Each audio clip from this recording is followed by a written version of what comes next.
Nasib apes dialami seorang pria bernama ANK Aditya. Niat baiknya menolong seseorang malah berujung menjadi korban pencurian dengan kekerasan alias begal di Jalan Sri Rama Legian, Kuta Badung. Pelaku diketahui merupakan seorang remaja asal Kabupaten Jember, Jawa Timur bernama Rosi Alfarisi. Begal tersebut menyasar korbannya menggunakan modus minta tolong antar pulang. Kasus begal ini dapat diungkap Unit Reskrim Polsek Kuta pada Sabtu tanggal 28 September tahun 2024, setelah berlalu selama lebih dari 1,5 tahun. Kasih Humas Polresta Denpasar AKPI Ketut Sukadi menerangkan, peristiwa ini terjadi pada Jumat tanggal 21 April tahun 2023. Awalnya, Aditya yang baru selesai bermain skateboard berjalan menuju parkir sepeda motornya sekitar pukul 4 WITA. Rosi langsung mendekat dan minta tolong.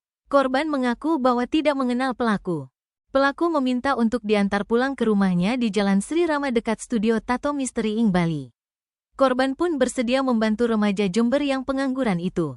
Namun, tanpa disadari itu hanyalah kedok Rosi untuk melakukan kejahatan.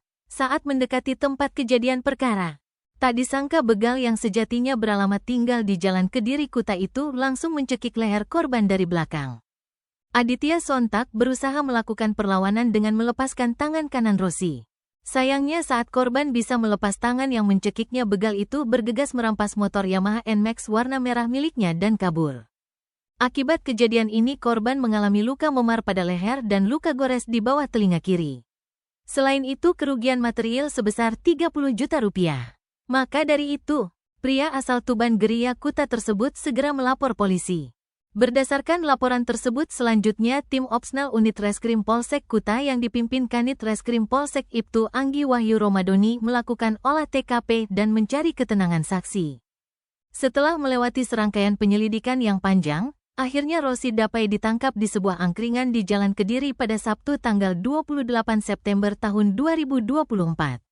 Saat diinterogasi, dia mengaku sudah menjual motor korban kepada seseorang bernama Kadek Agus Sumardika dari Tabanan seharga 15 juta rupiah.